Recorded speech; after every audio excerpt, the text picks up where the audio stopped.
To the Crypto Business Podcast brought to you by Tokenmines. I'm your host, Rob Eigeram, Director at Tokenmines, a full-service crypto agency that provides marketing, development, and strategy service for blockchain and NFT projects.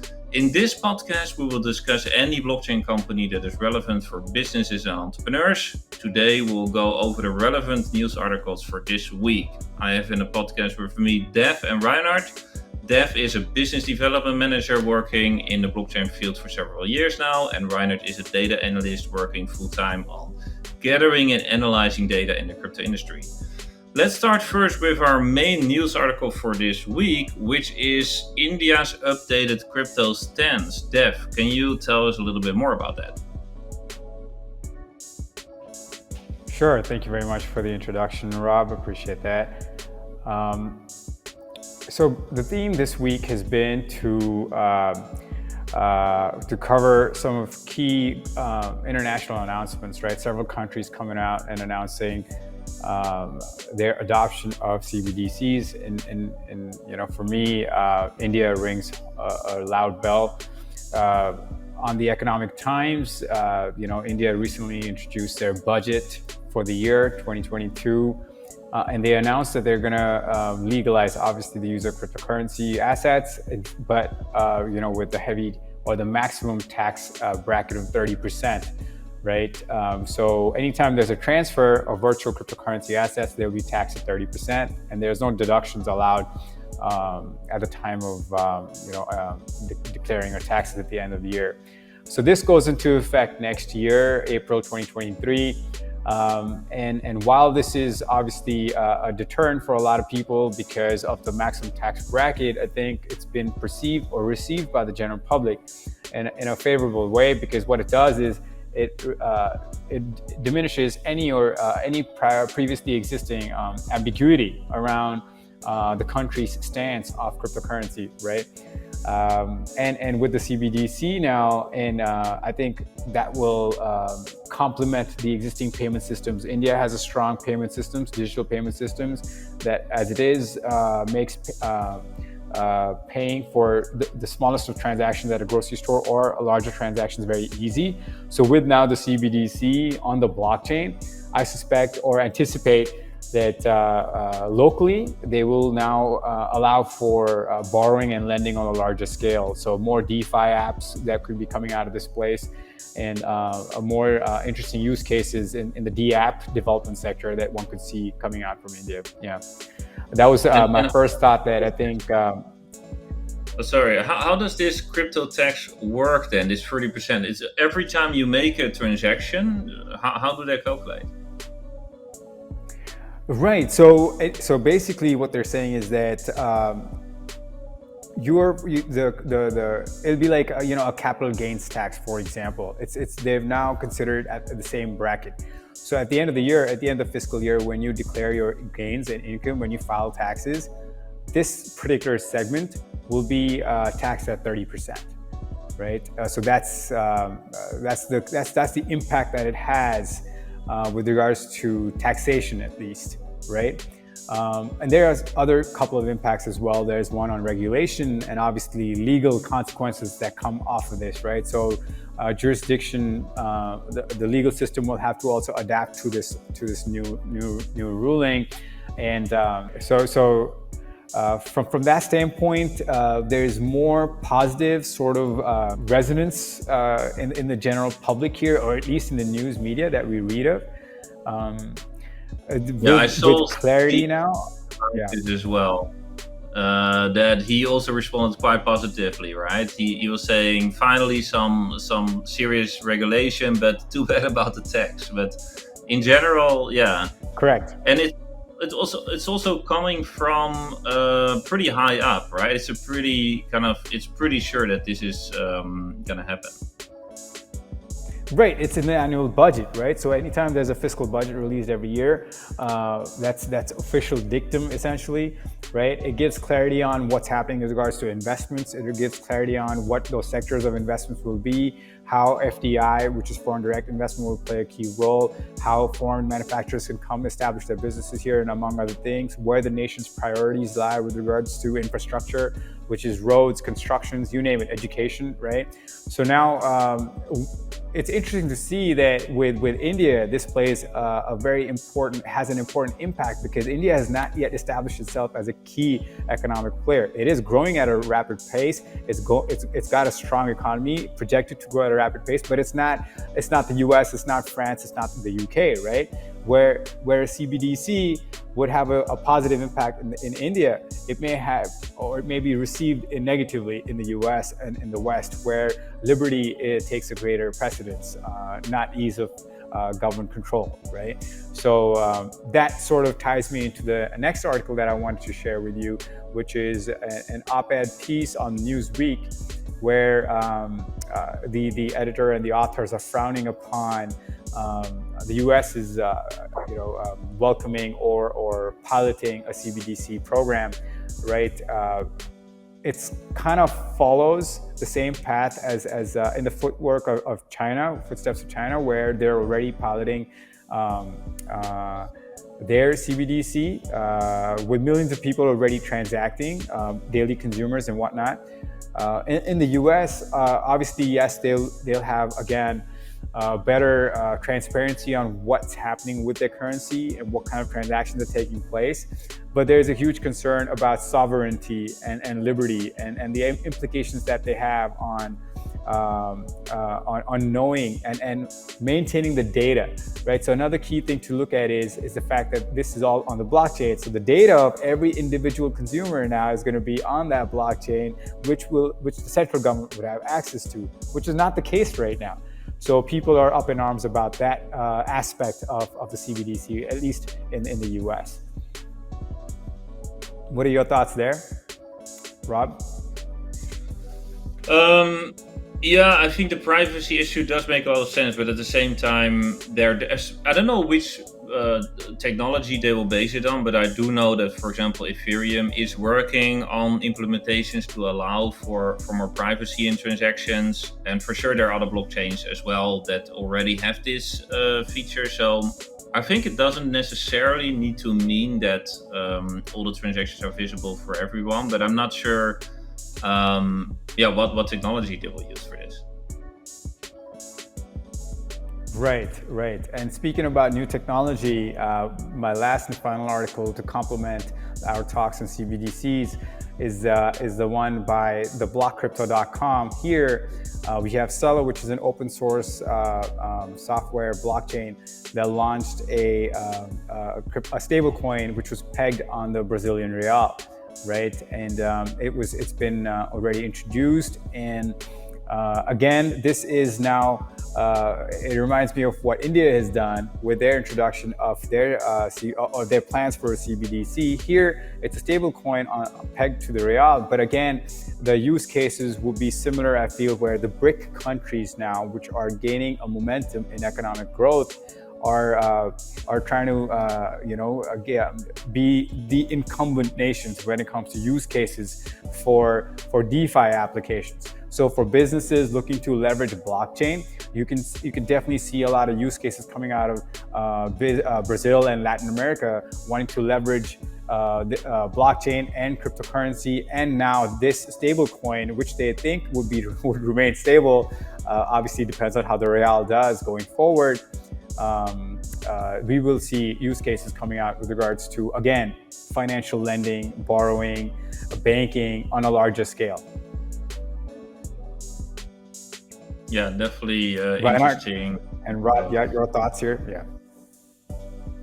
Yeah, no, from my perspective, I think it's definitely interesting. I think there's quite some projects with kind of stable coin features. Terra blockchain is one of them. It's a Korean one that has actually, not just like the Korean local currency, but they support a lot of different ones. And it's good that you mention it in combination with like the CBDCs, because it's kind of competition for them, right? So you have these kind of central bank based ones versus kind of privately operated ones. And the second one is definitely most popular right now, especially for USD.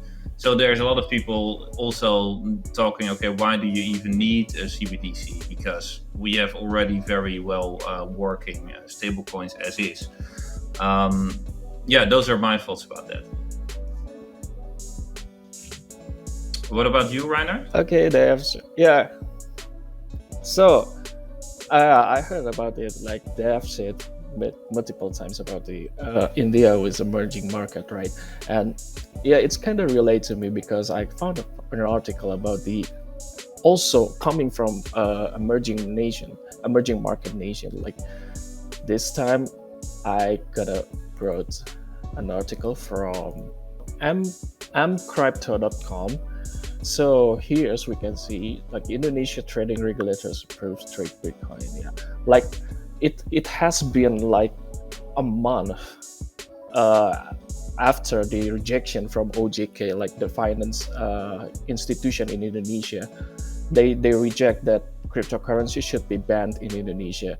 But last week we found that the COFTRA, the uh, the Commodity Futures Trading Supervisory Agency in Indonesia, has issued a permit to trade digital cryptocurrency. So it is legal now, which affect almost like 7 million people in Indonesia, and it is currently emerging. Like Dev said before, it is, yeah, it has some similarities with India because it is an emerging market here, and I think it is big big prospects for the future, I guess. And yeah, that's it from the Amber Crypto. So yeah, what you guys think about the emerging market here in Indonesia? So it is now legal to trade and investing in cryptocurrency here. Is it similar to what you were just discussing in India, Dev, or are there any differences between those two cases? I have a feeling this is very similar. Obviously, with it being now recognized at a national level, people definitely, from consumer standpoint, gain in confidence in what lies forward and how they may leverage this technology. Where earlier it may have been, open to scams and threats and whatnot, and just ultra high risk, it was considered as ultra high risk assets. Here, at least with some regulation, there is some confidence that people may receive, even though there may be higher taxation, for example, in India's case or in Indonesia, where it will definitely improve the payments and transacting at an international stage, right? Right. All right, and Reinhard, I think you found something, well, not jurisdiction related, but it's more related to companies in the private sector adopting blockchain. Can you tell us a bit more about that? Right. So yeah, I have another article about the big companies, big tech companies here. It's about the Google company. So yeah, from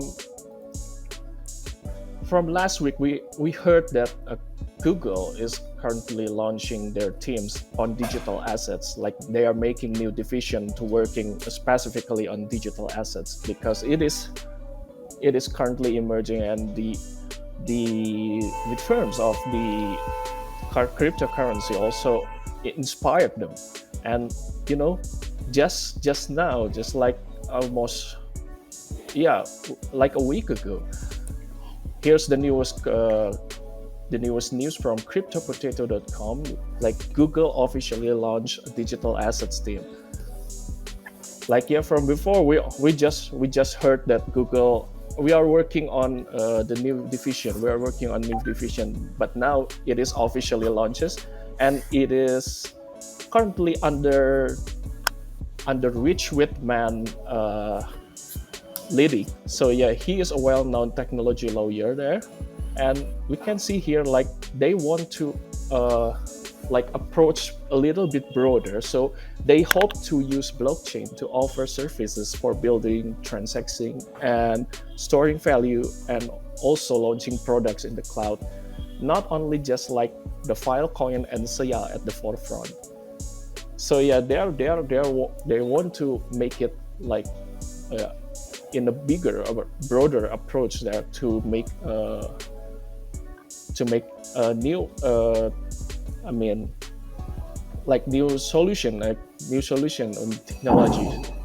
And yep, I Yeah, think that I almost feel like if that they we are came. officially I feel like they almost came full circle there with that, because I remember in 2016 everybody was asking, why is Google not doing anything in crypto, and the running joke was a little bit like, they're doing this authenticator app, right? So at least they're doing something, but obviously that's not really crypto related. So now finally, after they notice, okay, Amazon is doing things on crypto, Facebook obviously with NFTs, they're finally coming late to the party. I think they're probably the last big kind of tech firm that is jumping in. What do you think about this, Dev? It'd be interesting for me to see, because obviously, Google's been very shy since their failures in, tech related, or when it came to the Google glasses, and then with social media. But now week after week, they've made public announcements about the rate of progress and what all they have in the pipeline. But I'm curious to know what blockchain they're using. If it's Hedera Hashgraph, then it would be interesting to see how privately governed it is, because if on the one hand they're obviously propagating the use of blockchain, but on the other hand it's going to be governed by elite tech companies, then again defeats the purpose. But again, it'll be interesting to see how and what kind of products they build, what kind of blockchain they use, who governs the use of this blockchain. These are some of the questions that people will benefit from asking, at least so early on at this stage. Yeah, let's keep an eye how this develops. Another thing I think we should all keep an eye on, including our audience, is DAOs. Has been a little bit part of the story also in 2021 with, of course, the Constitution DAO. Just if someone doesn't know what that was about, is a DAO basically being set up in a matter of a couple of weeks through like Twitter communication and Discord, to actually make a bid on one of the copies of the Constitution. In the end, they got around $20 million raised through Ethereum, but then their bid was obviously didn't work out. But it's something that is proven in terms of like how fast you can get people together to accomplish some kind of a goal through a DAO. So this week in the news, there were a couple of more examples of that. One is a Korean museum that is, having some financial issues, and they are auctioning their treasure. So I have an article from Yahoo Finance here, having actually two DAOs being set up that are gonna take part of their auction of some of the National Museum of Korea's treasures. Yeah, it's interesting. The DAOs are called National Treasure DAO and Heritage DAO, and they're formed independently of each other when the media in Korea reported that the museum is financially struggling.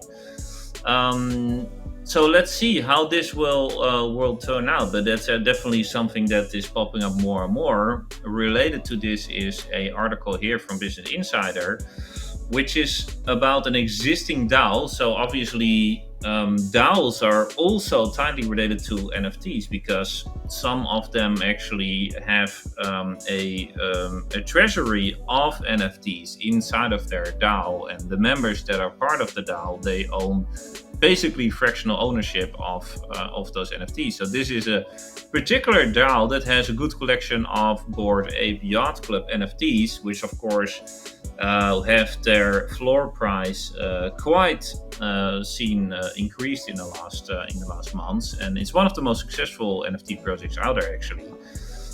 So they have a collection of 81 of those, and the fractional ownership of their tokens are actually a lot lower in value than the actual assets that they fractionalize. So the assets being then the Bored Yacht Ape Club NFT. So they had a couple of ideas within the DAO, because there's a decision-making process in the DAO to submit a proposal, what to do, then the community can vote on that. But some of them were not voted to pass, and now there is a vote going about if they should sell those those NFTs in order to decrease the value of the underlying assets by about 50% apparently, and then obviously they will be paid out in dividends to the DAO holder. So it's actually almost an opposite dynamic which you see with other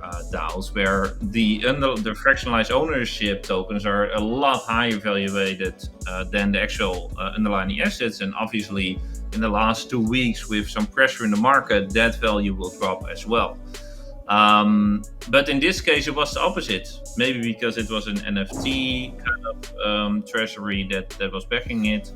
But it's definitely some interesting development regarding DAOs, and something definitely to keep a close eye on to see also the possibilities there and how things work out. So, yeah, what do you guys think about this news? Right. Very quickly, the whole concept of a DAO, to begin with, decentralized autonomous organization, kind of like a community that that has voting rights and some sort of a say based on their ownership of assets on that DAO, or like a shared bank account, essentially, right? Where it's the organization, again, run on the blockchain, gives more power to people who are part of this community. And together we've seen very interesting incidents take place in the last 6 months, where DAOs, essentially communities, have come together in a bid to buy national documents, or in this case, really save an NFT collection, in a way help its value. So it'll be interesting to see, the forecast for this year is more DAOs, more people will begin to appreciate what a DAO really does and it offers, and how we already see communities building up on Telegram, Discord, and other social media channels, how they may then migrate or see the benefits of taking that collective power to a DAO, and help impact transacting. It'll be really interesting for me to see that. But yeah, I hope there'll be more appreciation of what a DAO can really offer, and the general public would be interested in getting more DAOs built, so to speak. Absolutely. Yeah, and the interesting part about that is it kind of comes all together, right? Like the fractionalized ownership of real life objects inside of NFTs, and then DAOs coming together to actually do something in terms of buying those, and then you have what we just discussed in terms of like CBDCs or other stable coins being legalized for kind of payment or other DeFi applications, where everything can kind of come together in this new Web 3.0 space. So a lot of things that we will be able to follow in the next couple of months. So thank you, Dev, thank you, Reinhart, for the updates. Appreciate it. I will talk to you both next week, and thank you, listeners, for your attention. We will be back next week with another news episode, and beginning of next week we will talk about NFT development. So I will have Josh and Habang in the show, who are both experts on developing NFT smart contracts, as well as the whole process of testing and deploying them. So see you all then, and have a nice rest of the week. Bye bye.